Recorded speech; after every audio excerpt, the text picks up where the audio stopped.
La team, enfin, Monsieur Emmanuel Macron a compris. Il comprend finalement le changement de force dans le monde. Il comprend enfin les erreurs et il assume. Je peux dire avec certitude que ce discours de Monsieur Emmanuel Macron est le meilleur de tous les discours de tous les présidents français qui ont existé. Je peux même le dire avec certitude que c'est le meilleur discours de tous les présidents occidentaux qui ont existé. Car finalement, il comprend véritablement que les temps ont changé. Les forces ont changé. Pas seulement militairement. Économiquement, les forces ont changé. Si vous allez aussi dans le domaine de la civilisation, les forces ont changé. Militairement, les forces ont changé. Donc aujourd'hui, il est important de comprendre que vous ne pouvez pas changer changer quelque chose qui a déjà changé. Vous devez donc changer votre politique de fond. Mais le problème avec M. Macron, c'est que il peut avoir des beaux discours comme ça, mais pour revenir continuer la même chose. Parce que ces discours n'ont rien changé. Hein. Il a tenu ces discours depuis. Mais ça ne change pas son comportement vis-à-vis du Niger. Ça ne change pas son comportement vis-à-vis de tous les pays africains, c'est-à-dire du Mali, du Burkina, de la Guinée, partout, du Gabon, du Tchad, où il démontre clairement des comportements différents. D'un côté, il va avoir un comportement plus souple et soutenir le coup d'État. De l'autre, il va condamner le coup d'État avec des paroles dures en appelant les nouvelles autorités pushistes. Quand il va au Tchad, il dit l'actuel président de la transition. Et quand il va ailleurs, il dit les pushistes. Voilà son comportement, ce qui prouve qu'il le dit de manière claire. Il tient un discours important. Parce que la Chine est là, il le dit lui-même. La Chine est là aujourd'hui. Elle est debout économiquement. Elle est debout militairement. Elle est debout en termes de civilisation aussi. C'est un fait qu'on ne peut pas ignorer. Non, vous ne pouvez pas ignorer ce fait-là. Donc, ceci étant dit, il y a la Russie aussi qui a une stratégie militaire, mais qui a aussi une stratégie politique qu'elle donne aujourd'hui aux Africains. Et donc, elle est en train de gagner tout le terrain contre la France. Mais à côté de ça, il y a aussi les Africains qui ont décidé de voir la politique autrement. L'implication des populations de plus en plus, de l'armée qui s'invite dans la chose publique, dans la chose de l'État, dans la chose du pays, dans les besoins de la population. Et qui commence donc à être prise en compte aujourd'hui. Emmanuel Macron doit voir qu'avec tout ce mélange-là, il est important. Il est même indispensable pour l'Occident de revoir sa stratégie politique en Afrique, de revoir sa stratégie politique dans le monde, parce qu'elle n'est plus le Dieu du monde. Elle n'est plus celle-là qui va tout dicter et les autres vont suivre comme s'ils n'avaient rien à dire. Ça a changé.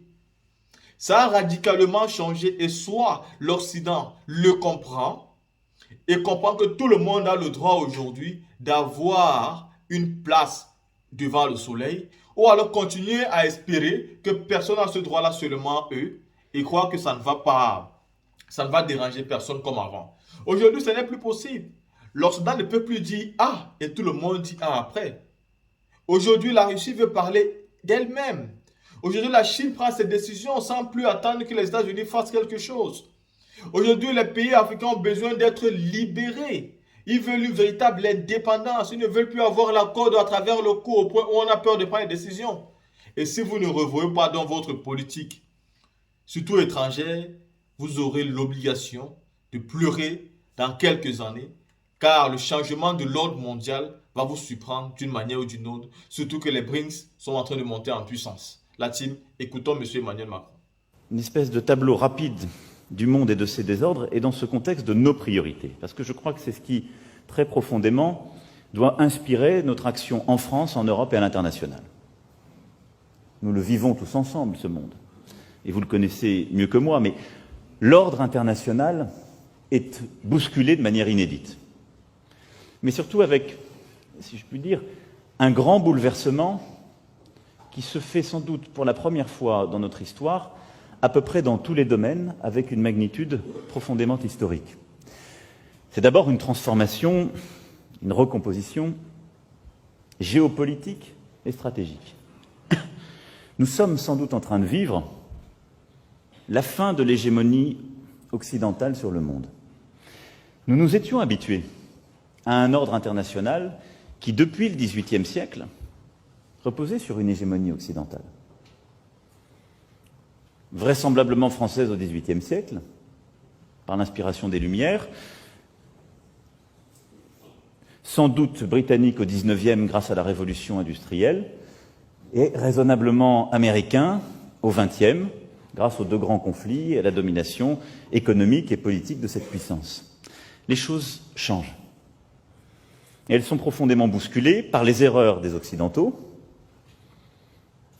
dans certaines crises, par les choix aussi américains depuis plusieurs années, et qui n'ont pas commencé avec cette administration, mais qui conduisent à revisiter certaines implications dans des conflits au Proche et Moyen-Orient et ailleurs, et à repenser une stratégie profonde, diplomatique et militaire, et parfois des éléments de solidarité dont nous pensions qu'ils étaient des intangibles pour l'éternité, même si nous nous avions constitués ensemble dans des moments géopolitiques qui pourtant aujourd'hui ont changé. Et puis, c'est aussi l'émergence de nouvelles puissances dont nous avons sans doute longtemps sous-estimé l'impact. La Chine au premier rang, mais également la stratégie russe, menée, il faut bien le dire, depuis quelques années avec plus de succès. J'y reviendrai. L'Inde qui émerge, ces nouvelles économies qui deviennent aussi des puissances pas seulement économiques mais politiques et qui se pensent, comme certains ont pu l'écrire, comme de véritables États-civilisations et qui viennent non seulement bousculer notre ordre international, qui viennent peser dans l'ordre économique, mais qui viennent aussi repenser l'ordre politique et l'imaginaire politique qui va avec beaucoup de force et beaucoup plus d'inspiration que nous n'en avons. Regardons l'Inde, la Russie, la Chine. Elles ont une inspiration politique beaucoup plus forte que les Européens aujourd'hui. Elles pensent le monde avec une vraie logique, une vraie philosophie, un imaginaire que nous avons un peu perdu. Et donc tout ça vient nous bousculer très profondément, vient rebattre les cartes. Je ne parle pas évidemment de l'émergence africaine, chaque jour confirmée, et qui se traduit aussi là par une recomposition profonde, et j'y reviendrai aussi. Cette stratégie de la prudence, ou de la poursuite des habitudes, parce qu'on peut d'ailleurs suivre cette voie sans considérer qu'on est prudent, si on continue à faire comme avant, pour le dire autrement, qu'on soit d'ailleurs une entreprise, un diplomate, un ministre, un président de la République, un militaire, tous ici dans cette salle, si on continue à faire comme avant, alors nous perdrons définitivement le contrôle. Et alors ce sera l'effacement. Je peux vous le dire avec certitude. Nous savons que les civilisations disparaissent, les pays aussi. L'Europe disparaîtra. L'Europe disparaîtra avec l'effacement de ce moment occidental et le monde sera structuré autour de deux grands pôles, les États-Unis d'Amérique et la Chine. Et nous aurons le choix entre des dominations, nous pourrons faire semblant de l'oublier, on peut le faire très bien, on l'a déjà très longtemps fait sur beaucoup de sujets. On expliquera que nous sommes souverains, on se battra pour maintenir les emplois dans notre pays en faisant des compromis bancals avec des groupes sur lesquels nous ne pouvons plus rien.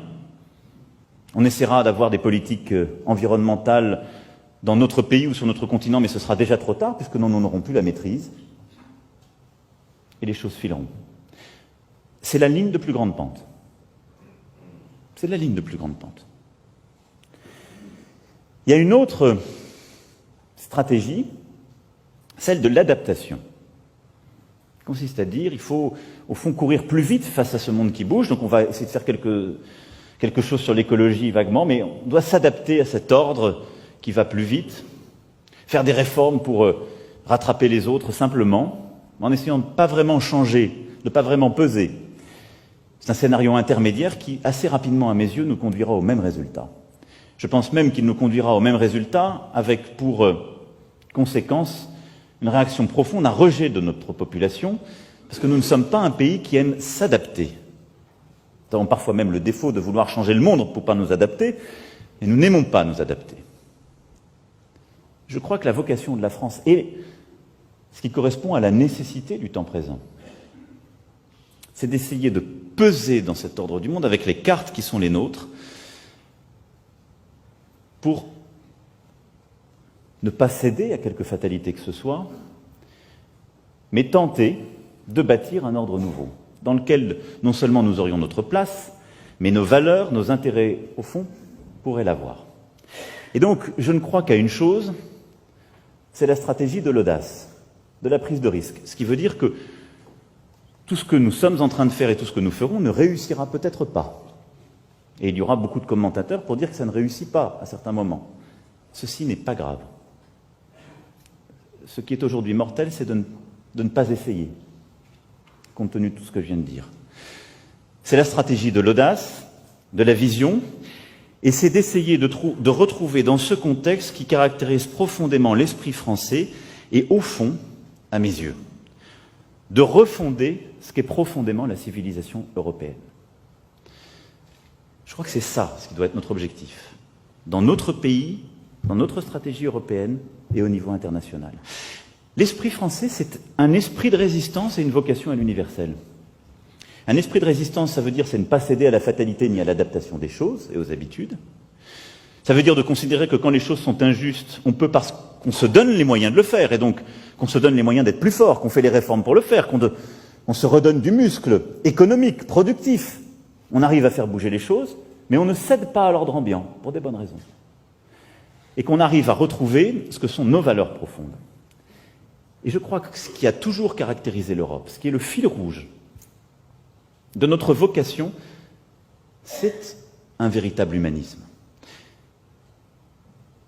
Et je le dis parce que ça n'est plus une évidence. Et si nous allons dans le sens de plus grandes pentes, et si nous continuons à voir le monde tel qu'il va et que je décrivais, cet humanisme européen disparaîtra.